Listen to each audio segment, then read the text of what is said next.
vous les socios, qu'est-ce que vous faisiez l'été de vos 17 ans? Il y en a en tout cas qui a qualifié l'Espagne en finale de la Coupe d'Europe ce soir. C'est Lamine Yamal, bien sûr, la mine d'or de la Roja et l'Espagne qui a battu la France. On va en parler dans cette émission du Club des 5. Un très beau plateau bien fourni avec moi pour discuter de cette performance incroyable. Walid est avec nous. Comment ça va, Walid? Ça va super, je vois qu'Yacine il est mort de rire, je sais pas pourquoi, il doit se rappeler de son été des 17 ans. 17 ans, ouais. Ouais, mais il a 16 ans, il a pas 17 ans. Il a 17 ans dans 2 jours. C'est pour ça que c'est l'été de ses 17 ans en soi. C'est le 13 juillet. Voilà, le 13 juillet. Moi, ce que je faisais, je sais pas ce que je faisais. Ah, tu faisais quoi, toi? Je sais pas si j'avais, je crois que on avait le droit d'aller au cinéma à 16 ans, je crois, nous. 17. Ah, 17 ans, ouais. Après, il a encore 16 ans. Ouais. Oui, non, mais c'est l'été de ses 17 ans. Oui, voilà, d'accord. c'est ça. Plus... Vous n'êtes pas né un été si, en plus, toi, t'es né l'été, tu devrais savoir. Exactement. Voilà, bah, moi, c'est pareil, je suis en juillet, donc t'es toujours à cheval, quoi. Ouais. Mais bon, 16 ans, 17 ans, tu m'étais pas débutant en demi-finale d'Euro. Non. Ouais. Peut-être sur FIFA, peut-être. T'avais des euros quand même. Ouais, peut-être, ouais, j'avais. 2-3, quoi. Demi-finale d'Euro. 17 ans, j'attendais avec angoisse les résultats du bac français. Oui, voilà, c'est vrai. C'est tout. Et alors? J'avais pas été bon. Ah ouais, j'avais pas été bon.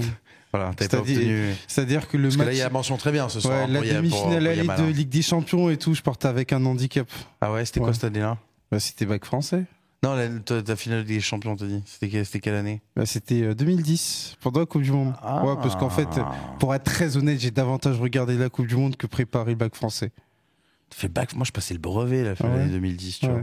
Parce que je me souviens, il y avait une épreuve importante et la nuit précédente, tu avais Argentine-Mexique. Autant dire que j'ai préféré Argentine-Mexique. Nous, on avait notre épreuve de maths pendant France-Afrique du Sud. Autant te dire qu'on n'avait pas eu des bonnes notes en maths et qu'on était sortis pour rien du concours. Yacine Amned. Salut à tous. Qu'est-ce que tu faisais à 17 ans, toi? Dis-nous tout. C'est ce qui a dû le faire, Marie. J'étais aux États-Unis. J'avais passé mes vacances aux États-Unis. Ah ouais, déjà. Ah ouais, t'es un ancien. T'es un bandit. 1993. Ouais. Belle année pour le foot français. Enfin, pas pour tout le monde. Ouais, c'est ce que j'allais dire. Ça dépend pour qui. Bon, déjà, je voudrais vous saluer les sociaux. Ça, merci d'être avec nous. N'hésitez pas bien sûr à commenter. Comme d'habitude, dans les commentaires, vous donnez vos avis sur l'émission. Je remercie nos partenaires historiques Winamax et unbonmaillot.com qui nous accompagnent depuis quelques semaines dans cette aventure. Vous pouvez bien sûr aller sur leur site avec le code promo CD5 pour vous procurer une des Mystery Box, bien sûr, qu'ils proposent. On peut commencer peut-être à migrer vers les maillots de club, là, puisqu'on va repasser, on va quitter le mode sélection dans quelques jours. On va revenir forcément sur l'élimination des Bleus, mais sous un angle différent. On va essayer de parler de football, et c'est le football qui a gagné quelque part aussi ce soir. Le football et le talent. Parce que Elton Mokolo, à la 20e minute de jeu, 18e minute de jeu, si je dis pas de bêtises, il y avait une Espagne qui était très mal embarquée, qui commençait à passer un sale quart d'heure. Et puis, il y a eu ce geste, cette frappe, ce tournant, ce renversement même, j'ai envie de dire, de rapport de force dans ce match. Et c'est Lamine Yamal qui l'a provoqué. Déjà, j'aimerais vous interroger sur le but parce qu'on est sur un but d'anthologie. Voilà, on a tous quelques euros quand même en tant qu'observateur au compteur. On n'a pas vu dans des grands moments beaucoup de telles actions, de tels buts. Déjà, via le prisme Espagne, on peut dire que c'est l'un des buts les plus importants de l'histoire du football espagnol. Parce qu'il est question de quoi? Il est question d'une demi-finale d'Euro et c'est déjà l'un des buts les plus importants de l'histoire de l'Euro. Voilà comment on peut définir le but de Lamine Yamal, un but qui est extraordinaire, un but qui nous a estomaqué parce qu'on peut pas dire autre chose. À la minute où il prend le ballon, à la seconde plutôt où il prend le ballon et qu'il va faire ça, on se dit il va pas faire ça, parce qu'on reprochait à Lamine Yamal d'être déficitaire face au but, d'avoir un manque de réalisme, et là il nous a cloué le bec. Donc oui, dans tous les sens du terme, on a assisté à un but historique. Et puis il y a l'impact que ce but-là, je trouve, Walid, qui est énorme sur le scénario de cette rencontre, c'est que à partir de ce moment-là, tout a été inversé. Le rapport de force, le scénario, et on le voit, Daniel Olmo marque quelques minutes plus tard. C'est vraiment, on ne veut pas verser dans la caricature ce soir, mais il y a beaucoup de Lamine Yamal dans l'élimination de la France. Ah oui, bien évidemment. Le momentum de rencontre penche pour l'Espagne à ce moment-là, et il penchait pour l'équipe de France avant le but. Surtout que, en plus, sur les 15 premières minutes, il avait déjà donné une galette incroyable pour Fabien Ruiz qui aurait pu permettre à l'Espagne d'ouvrir le score. Derrière, tu prends le but sur la première incursion de l'équipe de France. Tu te dis, oulala, c'est la physionomie parfaite pour l'équipe de France. Tu vas avoir une équipe d'Espagne qui va commencer un peu à gamberger, à balbutier son football. Comme l'a dit Elton, on était resté sur un match contre la Géorgie notamment où il avait été très très bon à la passe. Il avait eu beaucoup d'occasions, beaucoup de situations. Il en avait beaucoup raté. On avait dit qu'il faisait son âge sur l'aspect finition. Et là, il prend quand même le ballon et tu dis non, il va pas la tenter. C'est Mike Maignan. Mike Maignan, c'est un tonton. Il fait un Euro incroyable. Ils n'ont pas pris un but dans le jeu Ils en ont pris un face. but dans le jeu en face.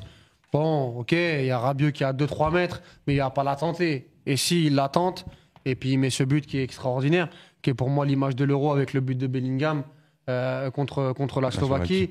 Et si tu vas gagner l'Euro dimanche, en termes de symbole, on a eu des buts iconiques pour les Espagnols, etc. Le but d'Iniesta sur la finale de la Coupe du Monde, bien évidemment. Mais sur une finale de Coupe du Monde. Mais quand on sait ce que peut générer Lamine Yamal actuellement en termes de potentiel, en termes de fantasme, si il a une carrière aussi longue, prospère, ça peut être quand même un point de départ. Le premier chapitre de la légende. Un point de départ incroyable et on pourra dire qu'on était là. Donc c'est vrai que c'est assez dingue. Et que ça nous tombe encore dessus. Hein. Et La coupe du Monde de Messi, l'Euro de Ronaldo, la révélation de Yamal, c'est bon, à un moment donné, on commence à en C'est avoir vrai un peu le qu'attention, ras-le-bol, il est coutumier du fait parce que moi j'ai le souvenir d'un but extraordinaire qu'il avait mis contre Mallorca, une frappe lointaine. Et lors de la demi-finale d'Euro 17, face à l'équipe de France, il a aussi mis un but extraordinaire. Alors c'est vrai que Lamine Yamal, de près, c'est pas encore ça parce que je pourrais te dire il a une finition entre guillemets de 20. Et par contre, sur les frappes lointaines, il a un don, il a une qualité, il a une capacité à mettre des frappes parce que j'ai dit ça, mais il y a aussi des frappes sur la barre. On l'a évoqué contre l'Italie, ça passe pas loin, donc il est vraiment déjà très très même fort. Même en deuxième mi-temps, il y en a une qui passe pas loin. Hein. Ouais, c'est le seul tir de l'Espagne et ça peut finir. Sachant qu'on sent encore que ces frappes sont perfectibles, qu'on peut avoir plus de force, plus de précision, plus de peut-être de variation de flottement. Donc c'est-à-dire qu'on est encore sur un joueur qui découvre quelque part tous l'étendue de son talent et qui va le développer. Il y a quand même quelque chose que je trouve intéressant, Yacine, c'est qu'effectivement, et on va en dire un mot, ce qui est important avec cette équipe d'Espagne, c'est le collectif, c'est ce qu'ils ont été capables en termes de maîtrise de montrer durant cet Euro et ce soir. Mais on est encore une fois obligé, sans vouloir en faire trop sur cet Euro, de parler de ce renversement. Parce qu'au moment où Lamine Yamal égalise pour l'Espagne, on sent vraiment que collectivement et individuellement, cette équipe, elle est énormément en train de douter. Et lui, il va sortir ce geste. C'est là aussi où on peut déjà y voir un certain aspect de leader technique, joueur clutch de son équipe, parce que c'est lui qui, par cette action, qui sort presque de nulle part, renverse définitivement la rencontre. Ouais, clairement, parce qu'il y a déjà un 0 et je ne sais pas si vous vous rappelez, il y a la contre-attaque qui est mal jouée par Rabiot, là où il prend le tacle, où il peut décaler Mbappé qui est tout seul à gauche. Exactement. Et en fait, cette contre-attaque-là, elle influence ce qui va se passer avec l'Espagne. C'est-à-dire que là, ils se disent, bon, on prend le ballon, mais qu'est-ce qu'on fait? Parce que finalement, si on y va un peu trop vite, on va se faire contrer. Donc, il y a 10 minutes de un peu flottement. Et oui, il y a ce geste qui sort de nulle part, qui sort du talent, en fait. Et qui remet tout le monde dans le match. Je pense qu'il y a plein de choses sur ce but. C'est qu'il y a un peu l'insouciance de la jeunesse, parce qu'il a que 16 ans. Mais il y a malgré tout en fait la confiance que le collectif te donne, que l'entraîneur te donne, parce que être capable de tenter ce geste-là, même si c'est le début de match. Des joueurs, alors en fin de match c'est peut-être encore plus compliqué, mais même en début de match, on a vu plein de joueurs ne pas oser. Et lui, il prend ses responsabilités, il ose. Et je pense que c'est un peu tout ce qui s'est dégagé de cette équipe en fait. C'est la confiance que les autres t'amènent. Et même si tu n'as que 16 ans, en fait, tu as le droit de prendre tes responsabilités, tu as le droit de tirer au but, même à 20 mètres, même à 25 mètres. Mais surtout qu'en plus, sur le premier quart d'heure, j'ai trouvé que l'équipe de France a essayé de le chatouiller comme l'Allemagne l'avait fait, notamment en huitième de finale. Le côté symbolique, c'est qu'il fait ça à Rabiot qui, en conférence de presse, il avait un peu charclé. Un jour avant, avait dit qu'il va falloir qu'il en fasse un peu plus. Voilà. Bon, il en a fait un peu plus quand même. Je pense qu'il lui a répondu de la meilleure des manières sur le terrain. Et puis, au-delà de son but, à un moment donné, il faut aussi parler de ce qu'il fait sur le deuxième, où c'est lui qui est à l'origine, ce qu'il procure en termes de danger et surtout le fait qu'il gêne totalement tactiquement l'équipe de France, parce qu'on voit Deschamps pendant toute la première mi-temps dire à Rabiot de le coller énormément, parce qu'à chaque fois qu'il a le ballon, il rentre dans l'axe et il combine avec Fabien Ruiz notamment.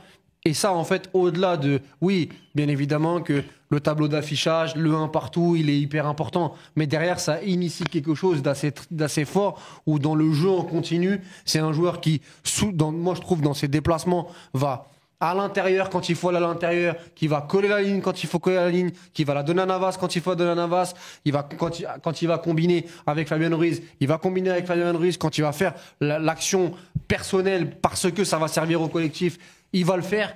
Et ça, c'est quand même assez dingue d'avoir une maturité et une intelligence à 16 ans. C'est du jamais vu. Et il y a cette capacité, Elton, à avoir créé, installé du danger dans la tête des Français, qui a permis aussi derrière à l'Espagne de maîtriser sa rencontre, de mettre en place son jeu, d'avoir son jeu de possession et d'inquiéter les Français qui refusaient de sortir parce qu'on se disait à tout moment on va pouvoir nous prendre dans notre dos, il va pouvoir arriver en 1 contre 1, ou il va y avoir justement l'appel qui fait que ça va laisser Nico de l'autre côté beaucoup plus libre. Enfin, on a senti aussi que ce but-là, cette action-là, et comme le dit Walid derrière, ce qu'il fait sur le deuxième but, ça a créé chez les Français vraiment un sentiment de peur sur cette rencontre. Exactement, ça a surtout créé un gros dilemme tactique parce que j'ai souvent insisté sur le fait que pour moi, la principale qualité de Lamine Yamal, c'était sa compréhension du jeu. Parce qu'on pourrait se dire, un joueur de 16 ans, il a davantage une perspective individuelle, c'est une version bêta, c'est une version brute, et qu'elle aura davantage cette perspective individuelle, manière de dire, on va être davantage soliste, encore plus sur un poste délié. Lamine Yamal, on l'a vu du côté du FC Barcelone et donc avec l'Espagne, c'est cette capacité à produire davantage en qualité qu'en quantité. Ce qui est fou à 16 ans, parce que on pourrait se dire que ça va être un joueur qui va davantage essayer de provoquer. Lamine Yamal, c'est vrai qu'on l'a pas vu énormément. Exactement. Non, moi, c'est la qualité. Non, mais par contre, je trouve qu'il a été omniprésent sur le match. Moi, c'est la qualité que je mets spontanément en avant, c'est qu'il est capable, entre guillemets, de rester en marge de la rencontre et de faire des choses sans ballon qui vont servir à l'Espagne, c'est-à-dire tenir son côté, fixer en l'occurrence son latéral gauche, Théo Hernandez, et proposer un dilemme tactique qui va faire que, en gros, le latéral gauche, le mineur relayeur adverse, qu'est-ce qu'on doit faire par rapport à la gestion de Lamine Yamal? S'il rentre à l'intérieur, qu'est-ce qu'on fait? On le suit, on le suit pas? Et à un moment donné, ce temps d'incertitude a profité à l'Espagne, parce qu'on le voit sur le deuxième but, ça déclenche tout. Et pour moi, c'est la principale qualité de Lamine Yamal, cette capacité à apparaître à bon escient. Et ça, c'est quelque chose de fou à 16 ans. Et j'insiste là-dessus. Pour moi, on avait déjà eu une action de cet acabit, souvenez-vous, c'était Barça-PSG. C'est-à-dire que les premières minutes sur le match retour, on le voit pas. Il est sur son côté, il jauge, et à un moment donné, renversement d'Araújo, 1 contre Nuno Mendes, c'est parti.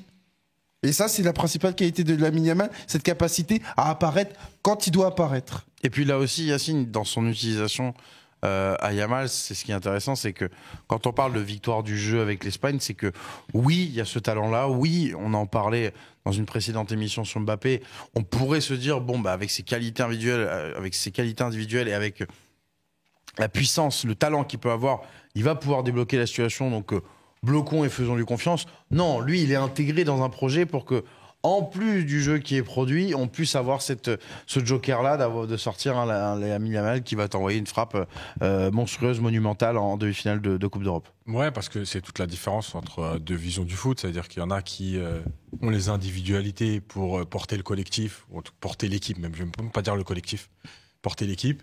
Et tu as les autres qui créent un collectif pour que l'individualité soit mise dans les meilleures conditions ou soit sublimée.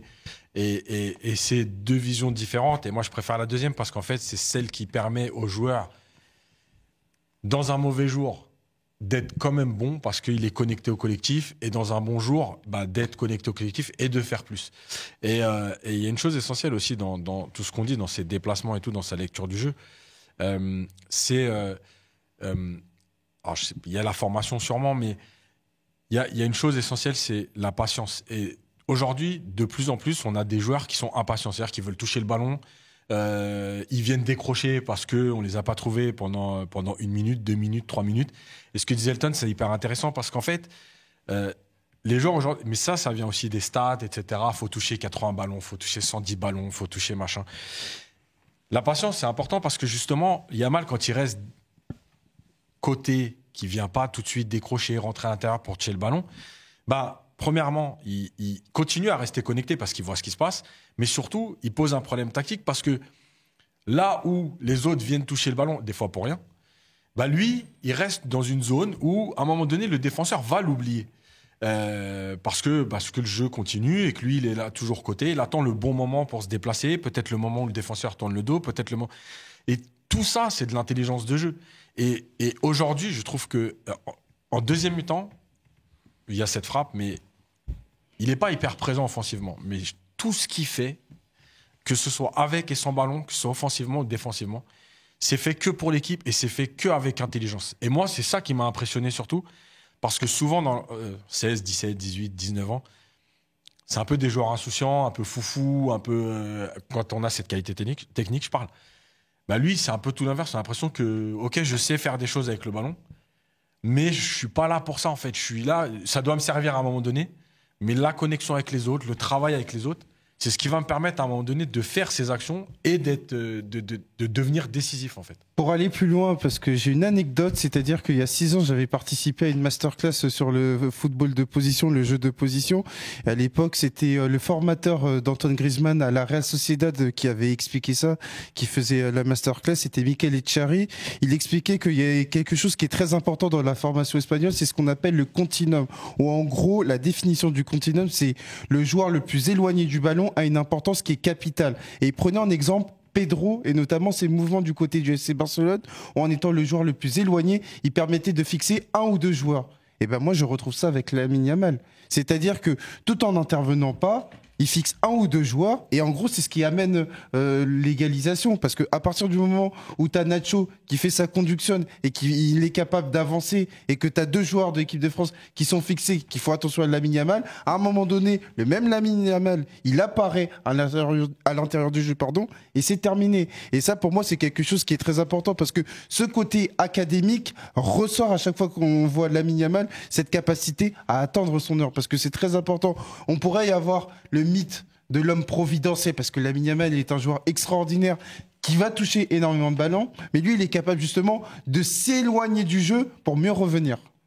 On se dit aussi, Walid, que forcément, dans une perspective de finale, on en reparlera bien sûr un peu plus tard sur la chaîne, mais dans une perspective de finale, par exemple, contre l'Angleterre, ou voire contre les Pays-Bas, mais contre l'Angleterre, on se dit que c'est aussi dans ce genre de match qui pourra faire mal, parce qu'effectivement, il va pouvoir fixer 2 joueurs, occuper un peu plus d'adversaires, et peut-être laisser des espaces pour les autres, ou s'en créer lui-même comme ce soir. Après, on verra bien ce qu'il fera contre l'Angleterre, mais...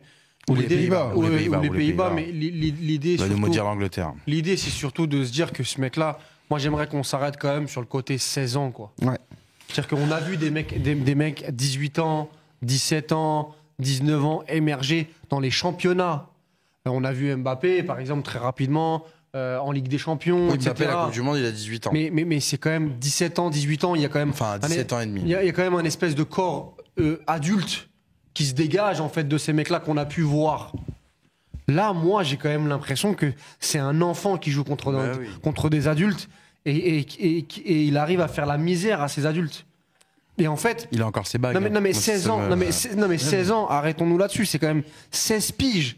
C'est-à-dire que moi, j'ai vu récemment Dijon Red Star, où Ryan Messi avait 16 ans. Ouais, j'ai été également.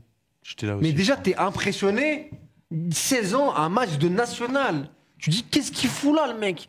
Comment il arrive, il réussit à 16 ans. Hein, c'est 16 ans, c'est encore une fois, t'as 15 balais, t'as un quart de vie, quoi. Même pas. T'es même pas en première. Et là, et là, t'as un mec qui arrive à être performant, juste performant dans un premier temps, en phase de poule, qui derrière, en 8e de finale, fait un 8e de finale contre la Géorgie, incroyable. Quart de finale normal contre l'Allemagne, et en demi-finale contre la France, où on se disait, purée, la France a l'antidote contre l'Espagne, c'est vraiment l'équipe qui peut les mettre en difficulté dans le défi athlétique. C'est pas, il est là pour un match de demi-finale d'Euro. Le mec est impactant, il est décisif, et il change la donne tactiquement. À 16 balais, c'est Je sais pas si on se. Moi, parfois, il faut qu'on s'arrête là-dessus 2 secondes et rendre simple la chose. Quoi. Non mais Parce Walid, que pour donner une stat qui est effrayante, Lamine Yamal, encore aujourd'hui, on est en train de tourner, on est début juillet, Lamine Yamal a plus de matchs de football à 7 que de football à 11. Ça, faut quand même se rendre compte. C'est une folie. C'est-à-dire que c'est un joueur qui a beaucoup Et plus pourtant, connu. Elton, ce soir, j'ai quand même l'impression qu'il a. Ça y est, il a déjà sauté une étape, il est déjà passé dans une dimension supérieure. Ah mais moi je vais même te dire quelque chose. L'Euro 2024, L'Euro, bien sûr, voilà. l'Euro 2024 Et est ce à- soir, ce sera sa vitrine. Non mais l'Euro 2024 l'Euro 2024 est à Lamine Yamal, ce qu'a été la Coupe du Monde 2018 à Kylian Mbappé. Et j'insiste là-dessus, c'est-à-dire que ça le catapulte au rang de meilleur joueur au monde. Et ça, je te le dis spontanément. Alors, parce que autant... J'allais oser vous poser la question, Non, mais- parce qu'on a parlé tout à l'heure avec de Yassine. meilleurs joueurs au monde au pluriel. Oui, le meilleur joueur au monde voilà. au pluriel. Ah, bien Oui, sûr, non, bien non, sûr, non. genre, en gros, Dans la dans catégorie cette des meilleurs joueurs au monde. dans cette Parce que, catégorie. parce Mais que par je- exemple, avec un euro remporté, on en a parlé oui. tout à l'heure avec Yassine, ce serait pas déconnant de le voir dans un podium Ballon d'Or. Ça, je sais Oh, pas, Diom, mais, je sais pas, non, mais- mais dans la catégorie S'il de marque meilleurs les joueurs. esprits, on sait Non, mais comment ça, ça je se vais passe, t'expliquer quelque chose parce que autant de par sa saison en Liga où il a été nommé meilleur espoir de la Liga, d'accord, on avait cette idée de se dire que Lamine Yamal se conjuguait davantage au futur. Ça, il n'y a pas de souci. À partir du moment où on est sur un euro, qu'on est sur un joueur qui a de grandes chances, qui a 99% de chances d'être meilleur passeur de la compétition dimanche soir. Ça m'étonnerait qu'il soit rejoint. Et qu'il a encore une petite chance de terminer meilleur buteur de la compétition parce qu'il n'est jamais qu'à 2 buts des meilleurs buteurs. Eh ben, quand on parle de Lamine Yamal, aujourd'hui, on ne parle pas de futur. On parle de présent, on parle d'un joueur qui est déterminant, qui est un leader offensif du côté du FC Barcelone et qui est un leader offensif du côté de la section espagnole, qui a une chance sur 2 d'être championne d'Europe. Maintenant, la réalité de Lamine Yamal, ça va être de savoir comment on va l'accompagner sur les prochains mois, comment il va pouvoir digérer tout ce qu'il est en train de faire. Parce que je vous rappelle que Lamine Yamal a débuté dans le foot pro il y a seulement 1 an contre le Real Betis. Mais aujourd'hui, quand on parle de Lamine Yamal, on parle de l'un des meilleurs joueurs au monde. Mais est-ce qu'on a déjà vu ça aussi rapidement Non, ça me paraît compliqué. dans l'histoire J'ai pas Yacine, souvenir. t'as vu Après, on peut dire que. de passer de titulaire du Barça il y a moins d'1 an à aujourd'hui finaliste d'Euro, titulaire avec l'Espagne et buteur. Mbappé avait 17 ans et 6 mois, donc on n'était pas si loin, oui, mais quand Mbappé, même. Mbappé avait un peu plus de vécu. Une saison. Oui, il avait, voilà, il avait, Ouais, une une- saison. il avait une- non, Un mais peu l'année- comme Yamal. quoi. L'année Mais- d'avant, il avait déjà fait des matchs avec le numéro 33. Oui, tu il vois avait ce que je veux 3-4 dire. matchs en Ligue 1. Ouais. Il a déjà marqué son premier but contre Metz. Oui, non. Non, c'est quand il est en Coupe du Monde. Quand il gagne la Coupe du Monde, il a déjà une demi-finale de Ligue des Champions. C'est ça, Il a ouais. déjà, tu vois ce que je veux dire Il a 2 saisons. deux Oui, saisons, bah, tu vois. Fares a raison, 2 Il a saisons. 2 saisons, tu vois. Moi, je pense aussi vite. Non, mais moi surtout ce que je disais tout à l'heure, c'est que ce qui m'impressionne le plus, en fait, c'est sa maturité, son intelligence, parce que en fait, on a vu des joueurs dans le foot, même dans l'histoire, 17 ans, 18 ans, parce que bon, c'est à peu près pareil, vu qu'il va avoir 17 ans dans quelques jours, briller sur un truc, s'imposer d'un coup. Tu vois, bon, je vais citer vite fait Daniel Bravo dans les années 80. À 18 ans, il est en équipe de France et c'est la future star, etc. Et puis il disparaît, tu vois. Mais en fait, la maturité dont il fait preuve dans ces matchs, moi, c'est ça qui m'impressionne le plus parce que normalement, c'est un joueur qui n'est pas fini. À 16 ans, tu n'es pas terminé. Tu es encore en formation. Et le fait il est peut-être toujours pas. Hein, d'ailleurs. non, mais Puis- en plus, c'est c'est ça ça, encore le- plus grave.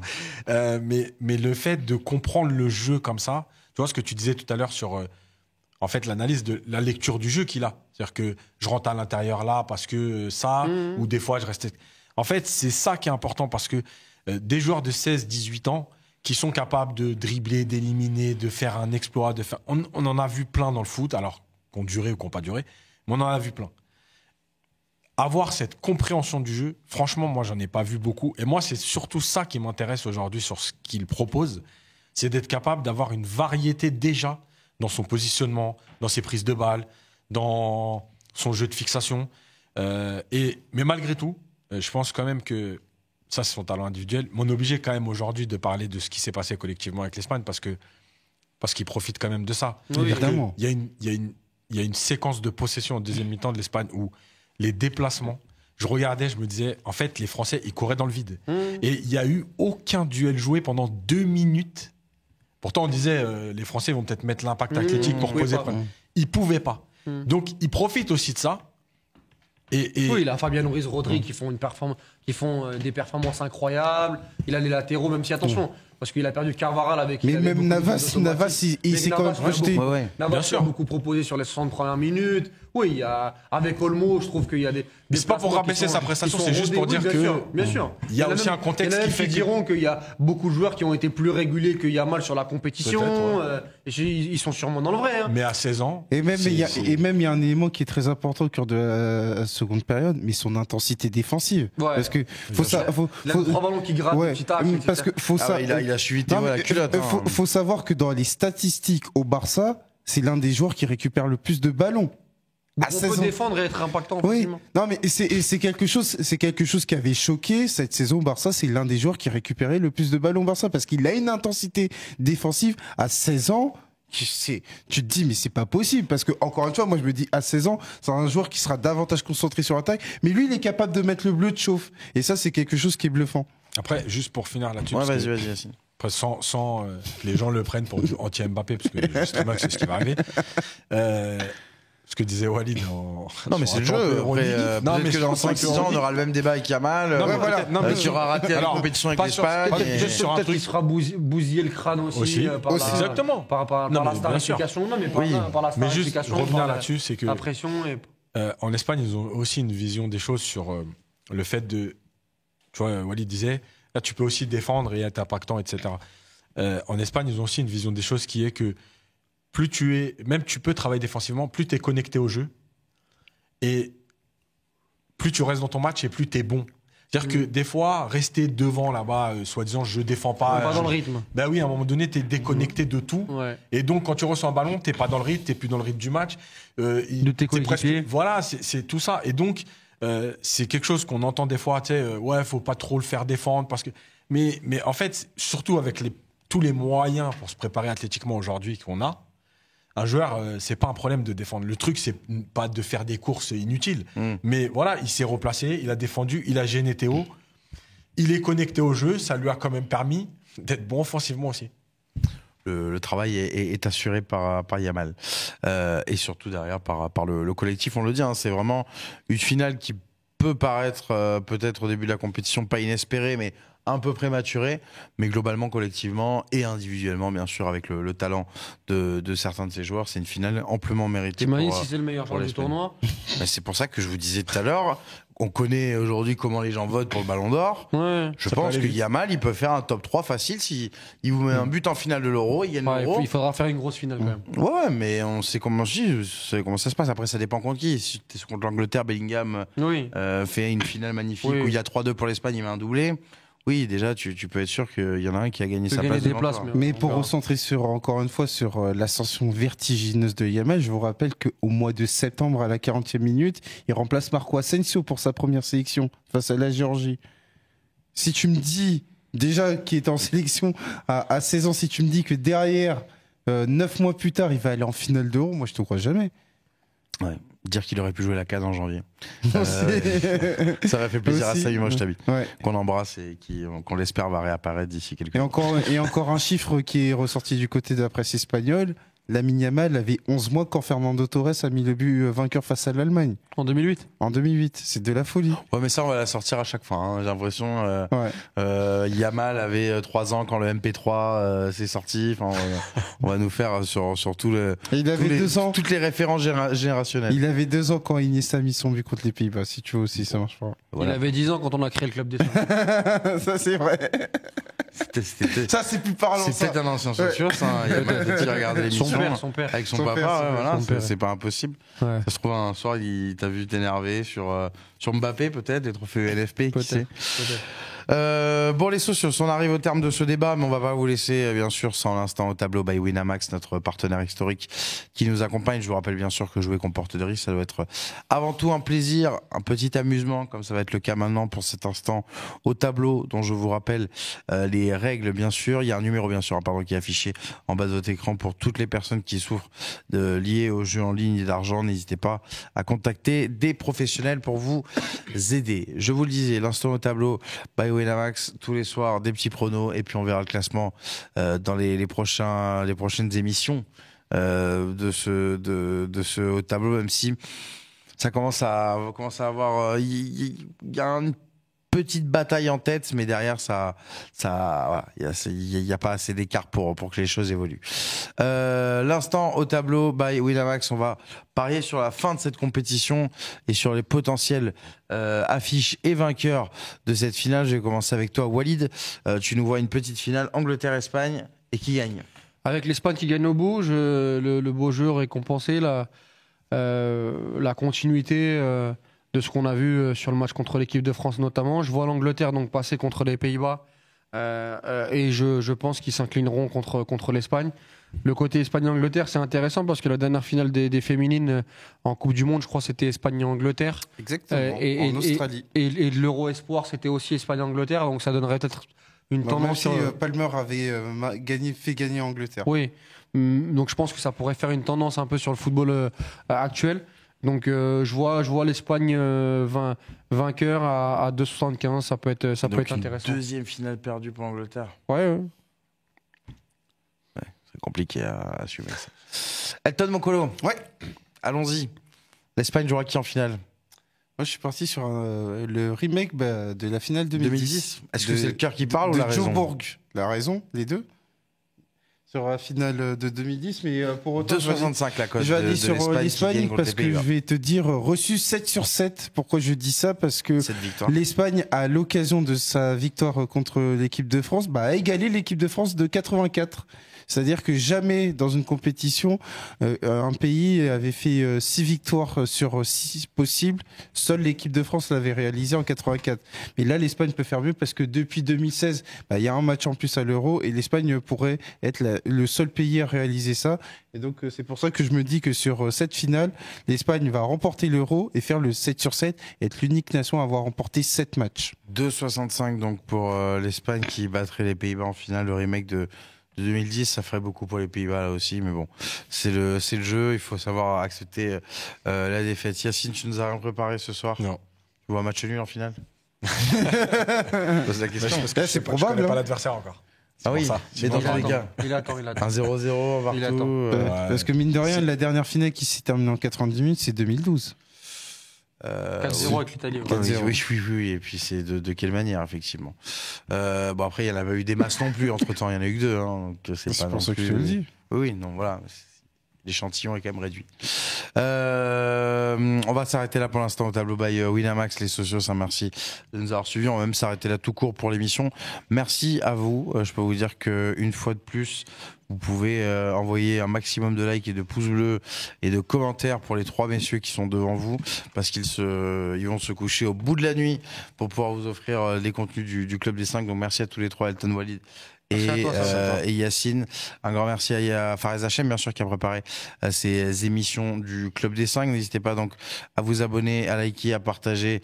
Ça fait toujours du bien au projet. Et puis nous, on se retrouve donc très rapidement. On fera un petit preview de la finale avec justement l'Espagne et Lamine Yamal. Et on conclura cet Euro gentiment dans les prochains jours, même si on est forcément très déçus que les Bleus ne soient plus là. Mais bon, maintenant, on va le dire pour Yamal, vamos España. Allez, Lamine Yamal. Allez, Lamine Yamal. Allez, ah oui, carrément, t'es individualiste, toi. Allez l'Espagne. Allez, voilà, allez l'Espagne. Il a un problème avec l'Espagne. Je sais pas, l'Espagne, il est plus. Et pourtant, on m'a dit que l'Angleterre, faut pas non plus que ça passe pour lui, apparemment. Donc, non, moi, il est pas espagnol. Ah non, mais Finale, vous serez espagnol? Non, pour la récompense de ce qu'ils ont fait, j'espère que l'Espagne va gagner à ce moment-là. Yacine? L'Espagne ou quand même. Ouais. Il mérite. Ouais. Franchement, sur la mérite, compétition. pour le coup, il mérite. Voilà. Allez, soutien ibérique, soutien latin plutôt, pardon, de notre part. Merci en tout cas de nous avoir suivis les socios. N'hésitez pas à donner vos avis, un max de pouces bleus. Encore un grand merci à Winamax et notre partenaire unbonmaillot.com. Rendez-vous très très vite sur la chaîne du Club des 5 pour de nouveaux contenus. Ciao.